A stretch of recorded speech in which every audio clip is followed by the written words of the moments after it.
27/7/2018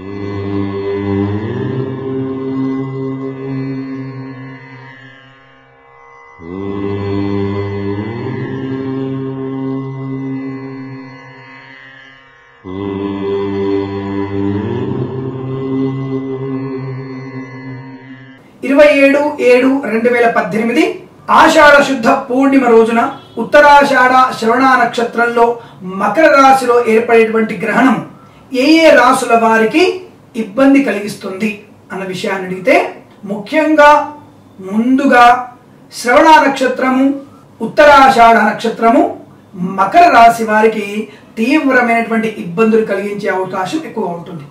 గర్భిణీ స్త్రీలు కనుక ఈ రాశిలో ఉన్నారా, అత్యంత జాగ్రత్తగా ఉండండి. మలమూత్ర విసర్జనకి వెళ్ళవచ్చును. గర్భవతులు మలమూత్ర విసర్జనకి వెళ్ళవచ్చును. శాస్త్రంలో కూడా వెళ్ళకూడదు అని ఎవరికి కూడా చెప్పబడలేదు. గర్భిణీ స్త్రీలు దాదాపుగా గ్రహణానికి 2 గంటల పూర్వం వరకు కూడా, 2 గంటల ముందు వరకు కూడా స్వల్పమైనటువంటి నీళ్లు కానీ, పాలు కానీ, జల పదార్థంగా స్వీకరించవచ్చును. 2 గంటలకి పూర్వం వరకు గర్భిణీ స్త్రీలు చలనం లేకుండా పడుకోవాలి. దాదాపుగా ఎక్కడైనా దురద పెట్టింది గోక్కోవచ్చు, దానికి ఇబ్బంది ఏమీ లేదు. కాకపోతే రక్తాలు వచ్చేట్టుగా మీలో ప్రతి కదలిక, శరీరం మొత్తం కూడా కదిలేట్టుగా మీరు చేయకండి. గోకడం అనేది ఒక వస్త్రంతో గట్టిగా తుడుచుకునే ప్రయత్నం చేయండి. దాదాపుగా ఇతరులను గోకమని చెప్పండి. మీ పక్కన మీ స్నేహితులు, మీ యొక్క తల్లిగారు కానీ, మీ అత్తయ్య గారు కానీ, వదనలు ఎవరైనా పక్కన ఉన్నప్పుడు వారిని మీకు ఎక్కడైతే ఇబ్బందో అక్కడ వారిని మర్దన చేయమని చెప్పండి. పర్వాలేదు, గోకపోయినా నష్టం లేదు. చలనం లేకుండా, చలనం ఉండకుండా పడుకోండి. దానివల్ల ఏమవుతుంది, అనవసరమైనటువంటి మజిల్స్ అనేటువంటి కదలిక వల్ల శిశువుకి లోపల ఉండేటువంటి పిండానికి ఒత్తిడికి గురయ్యేటువంటి అవకాశం ఉంటుంది. గ్రహణం మొర్రికి కూడా దారి తీసేటువంటి అవకాశాలు ఉన్నాయి.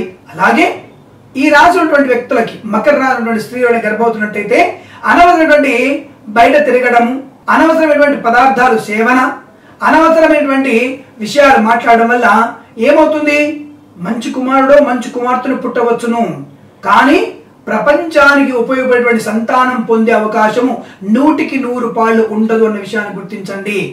విపరీతమైనటువంటి బుద్ధి కలిగో లేదా విపరీతమైనటువంటి చర్యలు కలిగినటువంటి వ్యక్తి మీకు జన్మించే అవకాశం ఉండవచ్చును. అలాగే ఈ యొక్క రాశుల వారికి గర్భస్రావం అయ్యేటువంటి అవకాశం కూడా ఉంటున్నది. అది 8వ నెల కూడా కావచ్చును. ఇబ్బంది గురేటువంటి అవకాశం ఉంటుంది. కాబట్టి భయపడటం లేదు. నేనేమని కూడా ఇదేదో బూచిగా మిమ్మల్ని చూపించి జ్యోతిషము అనేటువంటి బూచిని మీకు ముందు పెడుతున్నాను అనుకోకండి. ఇది శాస్త్రీయమైనటువంటిది.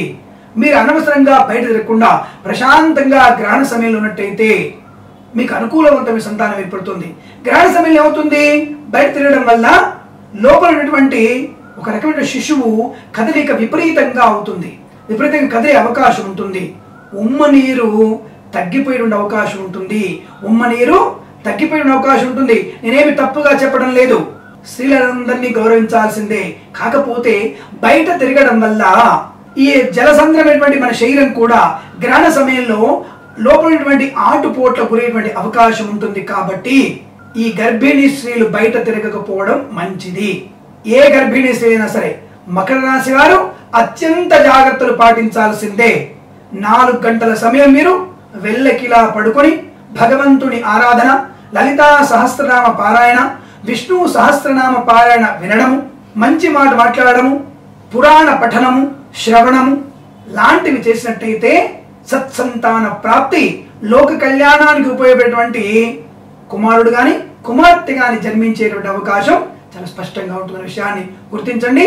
తప్పకుండా గర్భిణీ స్త్రీలు మకర రాశి వారే కాదు, 12 రాశుల వారిలో ఉన్నటువంటి ఏ స్త్రీ అయినా సరే, గర్భిణీ స్త్రీలు హాయిగా ప్రశాంతంగా వెళ్ళకిలా పడుకొని భగవన్నామ స్మరణ చేస్తూ, వీలైతే గ్రహణ మధ్య సమయంలో ఎవరికైనా ఒక బ్రాహ్మణుని పిలిచి మీ చేతుల ద్వారా ఒక రాగి పాత్ర, అందులో నీళ్లు, ఒక కంచు పాత్ర, అందులో నెయ్యి వేసి అలా చేయి తీసుకొని టక్కున బ్రాహ్మణి చేతిలో పెట్టేసి నమస్కారం చేసుకోండి. పడుకునే దానం ఇవ్వండి, పడుకునే నమస్కారం చేసుకోండి. ఏమంటుంటారు, నాయన నాకున్నటువంటి ఏదైనా జన్మ నక్షత్రం కానీ, నామ నక్షత్రంగా కానీ, జన్మ రాశిలో కానీ, నామ రాశిలో కానీ ఏవైనా ఇబ్బందికరమైనటువంటి గ్రహస్థితి ఉన్నట్టయితే నేను ఇచ్చిన దానం వల్ల అటువంటి గ్రహ పీడ పరిహారము జరిగి శుభ ఫలితము కలుగుగాక అని నీకు అందుకొరకు మీకు దానం ఇస్తున్నాను స్వామిని మనసులో అనుకొని ఆ వస్తువుని దానం చేసి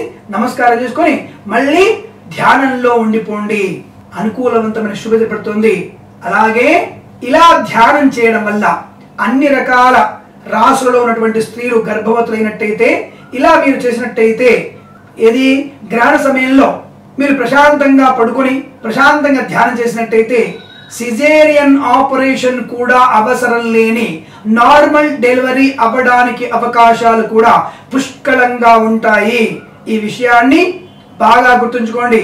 సిజేరియన్ ఆపరేషన్ అవసరం లేకుండా మీకు నార్మల్ డెలివరీ అవ్వడానికి కూడా అవకాశం ఉంటుంది. అమ్మవారిని ధ్యానం చేసుకోండి. తప్పకుండా అనుకూలవంతమైన సంతానాన్ని పొందండి. సర్వే జన సుఖినో భవంతు.